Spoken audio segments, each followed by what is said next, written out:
Daily use vocabulary. நரி போன்ற தந்திரமான ஃபாக்ஸி. கஷ்டப்பட்டு சம்பாதிச்சது ஹார்ட் ஏர்ன்ட். போதுமென்ற மனமே கண்டென்ட். ஸோ இந்த மாதிரியான வேர்ட்ஸ் எல்லாம் தெரிஞ்சுக்கணும், இது எப்படி யூஸ் பண்ணுறது அப்படிங்கிறத தெரிஞ்சுக்கணும் அப்படின்னா இந்த வீடியோவை முழுசாக பாருங்கள். இந்த வீடியோவை ஸ்பான்சர் பண்ணக்கூடியது பார்த்திங்கன்னா பைமோட் மொபைல் அப்ளிகேஷன். இவங்க ஆன்லைன் செல்லிங் பிளாட்ஃபார்மில் இருக்காங்க. வீட்டுக்கு தேவையான க்ரோசரி ஐட்டம், வெஜிடபிள், ஃப்ரூட்ஸ் எல்லா ஐட்டமே இவங்க செல் பண்ணிகிட்டு இருக்காங்க. டிஸ்கவுண்ட் வந்து பார்த்திங்கன்னா 15% 30% வரைக்குமே அவங்க டிஸ்கவுண்ட் கொடுத்துட்ருக்காங்க. உங்களுக்கு இந்த ஆப்புடைய லிங்க் வேணும் அப்படின்னா டிஸ்கிரிப்ஷனில் கொடுத்துருக்கேன், மறக்காமல் டவுன்லோட் பண்ணி பாருங்கள்.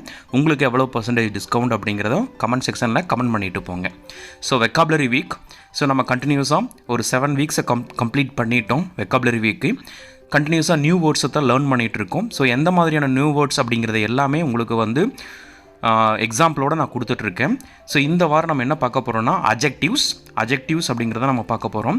ஃபஸ்ட்டு வேர்டு பாருங்கள், கஷ்டப்பட்டு சம்பாரிச்சது அப்படின்னா ஹார்ட் ஏண்டுன்னு சொல்லுவோம். ஹார்ட் HARD ஹார்ட் ஏண்ட்னா சம்பாதிக்கிறது. கஷ்டப்பட்டு சம்பாரிச்சது அப்படிங்கிறத வந்து இங்கிலீஷில் வந்து ஹார்ட் ஏண்ட் அப்படின்னு சொல்லுவோம். ஹார்ட் ஏண்ட் அப்படின்னா கஷ்டப்பட்டு சம்பாரிச்சது. ஸோ இதுக்கு நம்ம எக்ஸாம்பிளோட பார்த்தோம்னா தெரிஞ்சுக்கலாம்.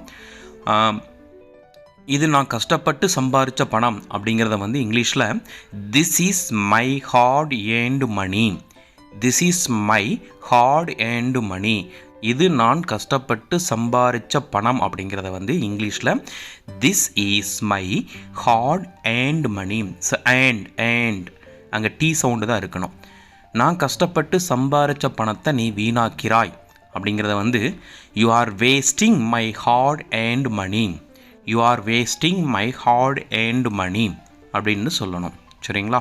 அடுத்தது, அவனுடைய அப்பா கஷ்டப்பட்டு சம்பாரித்த பணத்தை அவன் வீணாக்கிறான். ஸோ இதை இங்கிலீஷில் எப்படி சொல்லணும் அப்படிங்கிறத கமெண்ட் செக்ஷனில் கமெண்ட் பண்ணுங்கள். யார் கரெக்டான ஆன்சர் சொல்கிறாங்க அப்படிங்கிறத நம்ம அடுத்த வீடியோவில் நான் உங்களுக்கு சொல்கிறேன். ரெண்டாவது வார்த்தை, பசியின் காரணமாக கோபமாக இருக்கிறேன், எரிச்சலாக இருக்கிறேன். சில பேர்த்துக்கு வந்து பசி வந்தது அப்படின்னா ரொம்ப கோபமாக இருப்பாங்க. ஸோ அதுக்கு இங்கிலீஷில் வந்து ஹேங்க்ரின்னு சொல்லுவாங்க. ஹேங்க்ரி. ஸோ இந்த வேர்டு எப்படி ஃபார்மேஷன் ஆகுன்னு பார்த்தீங்கன்னா ஹங்க்ரி ப்ளஸ் ஆங்க்ரியை தான் ஹேங்க்ரின்னு சொல்லுவாங்க.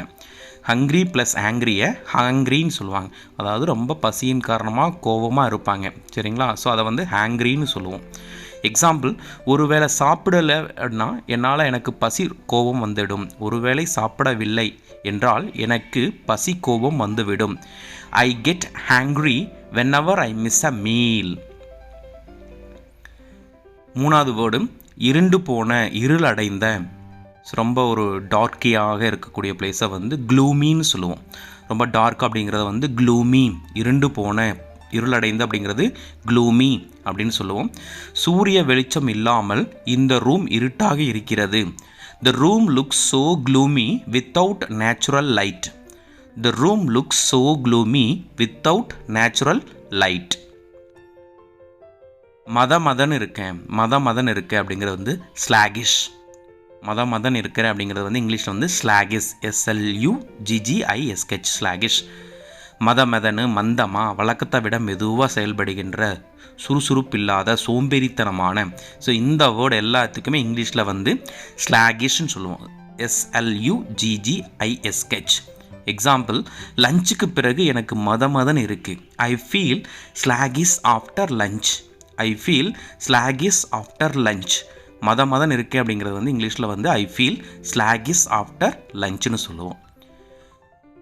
மதன் இருக்காதே, டோன்ட் பி ஸ்லாகிஷ். மதன் இருக்காதே அப்படிங்கிறத வந்து இங்கிலீஷில் டோன்ட் பி ஸ்லாகிஷ்னு சொல்லணும். அவன் சாப்பிட்டதுக்கப்புறம் மதன் இருப்பான்ப்பா அப்படிங்கிறது வந்து டோன்ட் பி ஸ்லாகிஷ்.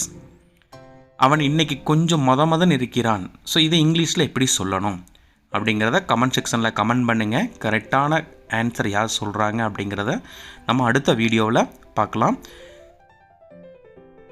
அஞ்சாவது வேர்டு, போதுமென்ற மனமுடையவன். கண்டென்ட். போதுமுடைய மனமுடையவன் வந்து கண்டென்ட்னு சொல்லணும். CONTENT content. இப்போ கண்டென்ட் அப்படின்னா என்ன மீனிங்னா போதும் அப்படின்னு சொல்கிறவங்க கண்டென்ட்னு சொல்லணும். போதுமென்ற மனமுடையவன் தன்னிடம் உள்ளதை வைத்து மன நிறைவடைகிறான், தனது செயலின் மகிழ்ச்சி அடைகிறான், திருப்தியாக இருக்கிறான் அப்படின்னு சொல்கிறதுக்கு எல்லாமே வந்து கண்டென்ட்னு சொல்லணும். CONTENT கண்டென்ட் அப்படின்னு சொல்லணும். இருப்பதை வைத்து மகிழ்ச்சியாய் இரு. Be content with what you have. Be content with what you have. Be content with what you have. இருப்பதை வைத்து மகிழ்ச்சியாய் இரு அப்படின்னு சொல்கிறது. எனக்கு வரும் சுமாரான வருமானத்தை வைத்து நான் மனநிறைவோடு இருக்கிறேன் அப்படிங்கிறது இங்கிலீஷில் வந்து ஐ ஆம் content with my modest income. I content with my modest income. ஆறாவது வேர்டு வீட்டுக்குள்ளேயே அடைந்து கிடைக்கிறான், வீட்டுக்குள்ளே முடங்கி இருக்கான் அப்படிங்கிறது வந்து ஹவுஸ் பாண்ட் அப்படின்னு சொல்லுவோம். House bound. House bound. பாண்டுடைய பாஸ்டன்ஸ் தான் பவுண்டு. House bound. ஆக்சிடெண்ட் ஆனதிலிருந்து அவர் வீட்டுக்குள்ளேயே முடங்கி கிடக்கிறார். He has been housebound ever since the accident. He has been housebound ever since the accident. ஏழாவது வேர்டு ஆடம்பரமான. சிம்டம்ஸ். ஆடம்பரமான அப்படிங்கிறது வந்து சிம்டம்ஸ். சிம்டம்ஸ் சொல்லுவோம். சரிங்களா? SUMPTUOUS சிம்டம்ஸ் அப்படின்னு சொல்லுவோம். சிம்டம்ஸ் அப்படின்னா விலை மதிப்பு மிக்கதும் பெரிதும் மெச்சத்தகுமான ஆடம்பரமான அப்படிங்கிறது தான் சொல்லுவோம். சிம்டப்சஸ். அப்போ TUOUS. சரிங்களா? சிம்டப்சஸ் அப்படின்னு சொல்லணும். ஸோ ஹோட்டலின் உட்புறம் ஆடம்பரமாக இருக்கிறது. The interior of the hotel looks sumptuous அப்படின்னு சொல்லணும். Sumptuous. The interior of the hotel looks sumptuous அப்படின்னு சொல்லணும். ஓகேங்களா?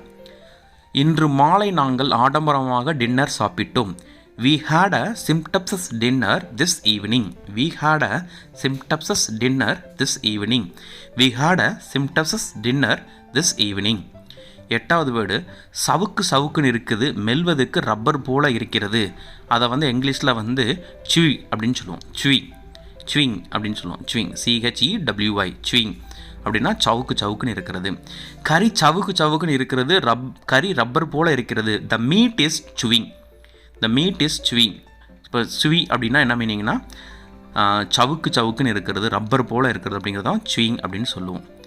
சப்பாத்திக்கு சவுக்கு சவுக்குன்னு இருக்குது, சப்பாத்தி ரப்பர் போல் இருக்கிறது. இதை இங்கிலீஷில் எப்படி சொல்லுவோம்?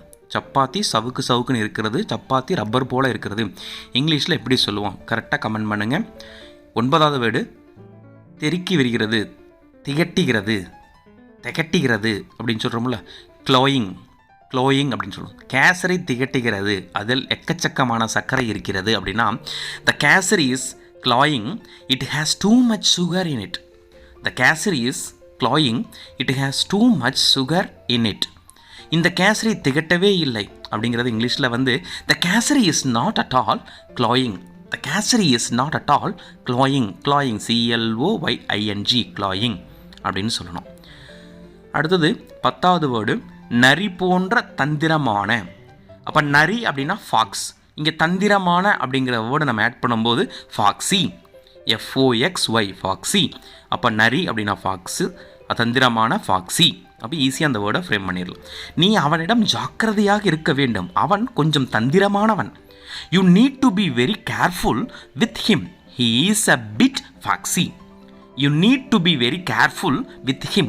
He is a bit of foxy. So he is bit foxy அப்படிங்கிறது தந்திரமானவன் அப்படிங்கிறத குறிக்குது. சரிங்களா?